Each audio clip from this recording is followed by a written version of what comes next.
He's Hela's big bad pet/brother. We're talking about the Fenris Wolf. Hi, I'm Nando, and in this series, I take a character from Marvel Comics. I talk about their history, their power set, their personality, and I give you some reading recommendations. And this one's a little interesting because obviously this character has roots in Norse mythology, and you may recognize them from Thor Ragnarok, but in Marvel Comics, there's a lot more going on with Fenris Wolf, as far as we know. And I can't find this in the actual comics themselves, although Marvel has a bunch of encyclopedias where I have a feeling this probably lives. The Fenris Wolf has an origin story somewhat similar to the origin from Norse mythology. First of all, he's Loki's son. In Marvel Comics and mythology, Hela is Loki's daughter, which makes the Fenris Wolf Hela's brother. They're the children of Loki and I believe a giant, and when Fenris Wolf is born, it's this big giant monster. So the Asgardians decided they needed to figure out how to contain this thing. Odin sought the help of the dwarves, commanded them to build a magical leash basically, and they came up with and I'm gonna mess this up, Gleipnir, which is a fragile ribbon. Now up until this point, the gods have been trying to capture Fenris in stronger and stronger chains, and none of them were working. So when they gave Gleipnir to Fenris, he was like, this is something's up, this is a trick. So I'm only gonna try to break it if one of you puts your hand in my mouth. Tyr, the god of war, one of Thor's brothers, accepted the challenge, and like it was designed to do, when Fenris struggled against Gleipnir, the magical ribbon thing, it just got tighter and tighter and tighter, so Fenris was stuck. And he got angry, and he bit Tyr's hand off. And this is a thing that I believe is present in most versions of Norse mythology. Tyr has lost a hand to Fenris. Okay, so they use Gleipnir to tie Fenris to a rock, leave him there. Now, Marvel Comics picks up with Fenris much later, because yes, there is the cycle of Ragnarok, and that is eventually broken. But before that, a lot of Fenris's earlier appearances were just in big tableaus of all the villains from Ragnarok coming to fight Thor or something like that, or Thor remembering Ragnarok. He was obviously a player in that, but he didn't have too much to do outside of that event. It's not until the final Ragnarok event that Fenris gets a little bit more to do. He's one of the villains recruited by Loki. He joins forces with Loki and Hyrrim, and this is that story where Surtur was building everybody hammers. We talked about it in the Surtur video. And this is one fun thing about Fenris, because in the movies he's just a big dog, a seemingly smart dog, but not at the same level of intelligence as the rest of these guys. But in the comics he totally is, and he has some superpowers. Mostly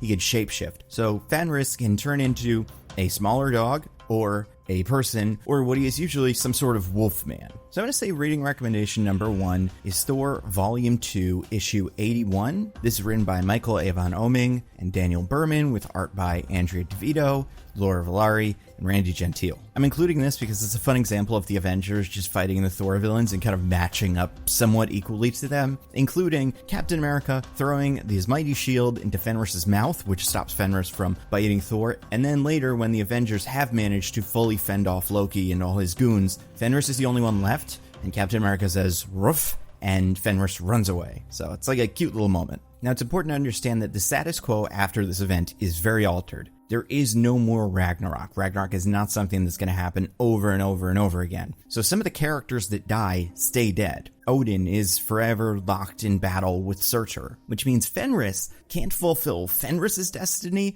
of trying to kill Odin, which annoys Fenris. We see a lot of this in a comic called Warriors 3, which follows Fandral, Volstagg, and Hogun, the 3 characters from the Thor movies that the Thor movies kept forgetting existed. And it's an interesting story because AIM sends some scientists down to the realm of, I believe, Niflheim, where Fenris is trapped, and they are planning to use all these Asgardian monsters to advance their science and give them all superpowers. The scientists find Fenris and they're like, okay, we can get you out of here. You just have to help us, work with us. And they explain to Fenris that Fenris can shapeshift, which Fenris knows, but they explain you can do it to get out of this little prison thing. And this shouldn't be a humongous surprise to Fenris, considering in the last comic we just talked about that happened before this one, Fenris did shapeshift. But either way, I like that Fenris, A, makes a deal with these guys, because like most of the Asgardians, deals work, you can make a deal with them and they will follow through on it. But B, Fenris is asked, like, why don't you just transform and get out of this leash thing? And Fenris is basically like, why would I want to transform? I'm the Fenris Wolf, I'm the best. And they're like, I know, but if you want to get out, you could transform. And this has not even crossed his mind, because he knows he is so cool and so tough that why would anybody want to be anything but this big giant wolf? So he aligns with the AIM scientists for a little bit, and then eventually goes and kills him and starts a big killing spree that the Asgardians realize is something they have to deal with, specifically the Warriors 3, because they had fought the Fenris Wolf before. And they they find that Fenris has escaped from Gleipnir, the magical leash that he's stuck in. But what they also realize is the string that is holding the Fenris Wolf to this rock is so small and so strong that if they tighten it and pull it around, like, say, their finger, it will cut their finger off. It's something that happens at a show I saw recently, and a scene that is insane. If you know what I'm talking about, you know. But the idea is this really, really thin string can slice through anything. And the Warriors 3 know this because Fenris had tricked him with it before. When they manage to trap Fenris, they do so by not putting Gleipnir around him, but just putting the string around him. They're basically like, listen, you could barely see this thing, but it is around you, and if you move, if you even, like, bark, it will cut your head off. So you gotta do what we say now, which is pretty clever, and this is enough to subdue the Fenris Wolf in this comic. So that's what I'll say. Reading recommendation number 2 is Warriors 3, Volume 1, Issue 3 specifically, although it's a 4-issue series, so like you can read the whole thing pretty quickly. It's written by Bill Willingham with art by Neil Edwards, Scott Hanna, Fabio Daria, and Clayton Cowles. I want to talk about one other Fenris Wolf story, and it's not that much of a Fenris Wolf story, although he's a big player in it, but it's actually an X-Men story. It's from my favorite comic run of all time, X-Factor Investigations, and at this point in the book, I know how crazy this sounds, but that's part of why this book is so good, Wolfsbane is pregnant with the child of a magical wolf deity called Hrimhari, the Wolf Prince, and this is a descendant directly of Fenris. So there's this big story where this baby that is going to be born is a big deal. It is kind of the dog messiah, and all of the dog characters are kind of drawn to it. This is where we see Jack Russell shows up. Feral, a character that is dead, shows up as a ghost to kind of be like, listen, everybody's after you right now. Cerberus, the 3-headed hound from hell, shows up to try to capture this thing. And X-Factor is both trying to find Wolfsbane because she disappeared, but also trying to stop all these guys because they know they're going to kill her. And they get some backup from the Fenris Wolf, because the Fenris Wolf is also trying to protect its, I don't know, descendant, let's say, great-great-grandchild. So you get a fun team-up between some of the X-Men and the Fenris Wolf. And again, it is an intelligent character who speaks in a way that, like Cerberus, another similar, mythological dog, fully does not. And one thing that does come up in this book that I think is important is, like, all the other wolves know Fenris is in charge. And I believe in the comics, the Fenris Wolf is supposed to be one of the more powerful characters just that exists. Probably because it is going to eat the sun, and that's a pretty big deal. But like traditionally, Odin is the strongest Asgardian. I don't know where Fenris ranks on that list, but like in terms of pure power, he might be up there. But anyway, reading recommendation number 3. X-Factor, Volume 1, Issue 224, written by Peter David, with art by Emanuela Lupacchino, Guillermo Ortega, Rachel Rosenberg, and Corey Petit. And it is interesting how much Peter David used the Asgardian mythology and then later the Hell mythology at the end of this run. And when I say hell, I mean like demons from hell.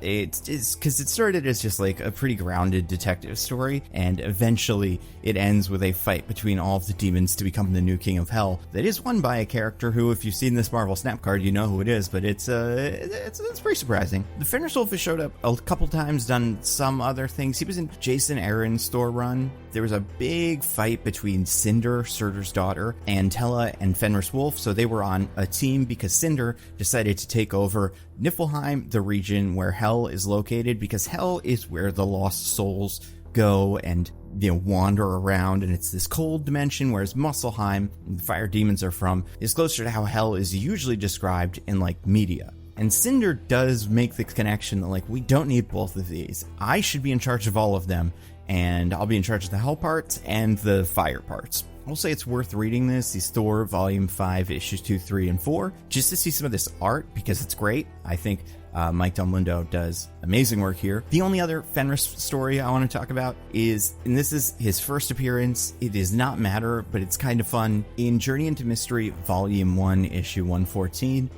it's split into 2 stories, and one of them is Tales of Asgard, the Golden Apples, which is the story of Little Red Riding Hood, basically. That is an Asgardian myth, and the Fenris Wolf, it's the big bad wolf, so he's the inspiration for the big bad wolf, and he tries to kill a Little Red Riding Hood figure who has the golden apples, and then a hunter uses an enchanted axe on Fenris. So Fenris is responsible for that story too. As far as powers, again, like I said, he's very, very strong, and he can shapeshift. He is intelligent. He mainly works with Hela. He will align with Thor and any of the other Asgardians when it is convenient. He's not a humongous fan of Loki's, and he's a very proud character. Played a pretty big part in Thor Ragnarok. He was Hela's pet, who was this giant wolf. He didn't really have too many superpowers. He couldn't speak. He just fought the Hulk and was scary until Hulk threw him off the edge of the world, and I guess he's just like tumbling through space. We also saw Fenris Wolf in a little bit of one of the What If episodes, the one from season 2 that focuses on Hela, and we see her playing with a child. So apparently she has had Fenris Wolf as a pet since she was a baby. Now we are talking about Fenris Wolf this week because it has just been introduced into the collectible card game Marvel Snap. So let's talk about its card and how it relates to the character we just discussed. In Marvel Snap, the Fenris Wolf is a 2-cost, 3-power. With the Activate ability, resurrect your opponent's highest power discarded or destroyed card on your side of this location. So obviously, this plays into the Hela connection. Hela resurrects your cards that you discarded, but if you can manage to discard some of your opponent's cards as well with, characters like Moon Knight, Silver Samurai, then Fenris Wolf can pick them up. What I think most people are going to use Fenris Wolf for is a Shang-Chi into Fenris Wolf combination where you destroy a very powerful card on your opponent's side of the field, say one of the ones that's being used to power up Searcher, and then you resurrect that card with Fenris Wolf. And I like that Fenris Wolf and Hela are kind of on the opposite side of a Surtur fight, where Surtur's trying to make these stronger and stronger cards to make himself stronger and stronger. That makes him vulnerable to Shang-Chi and then the Fenris Wolf. And as we've seen in Thor Ragnarok and a different What If episode, Hela and Fenris Wolf want nothing to do with Surtur. As far as art, again, really, really good. So you have the Eduardo Mello Ryan Kennard variant,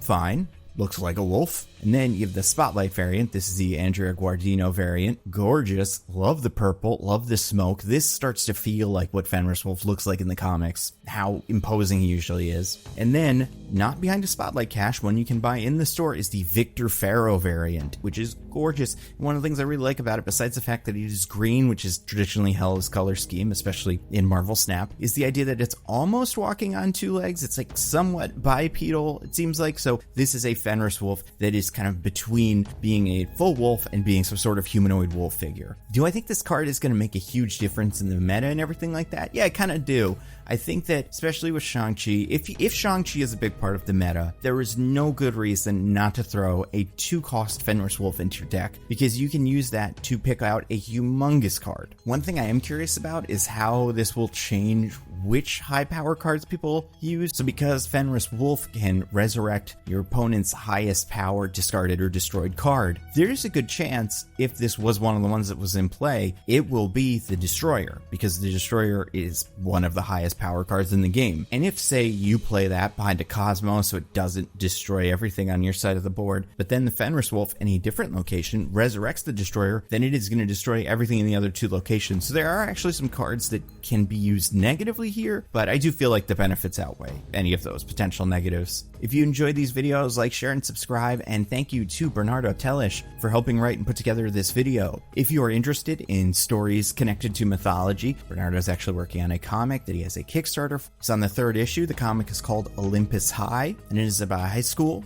managed by the gods. I'll throw the link to the Kickstarter in this video. So check back next week. We're doing Gore and Eitri. That's all I got. Stay safe. We'll see you next time.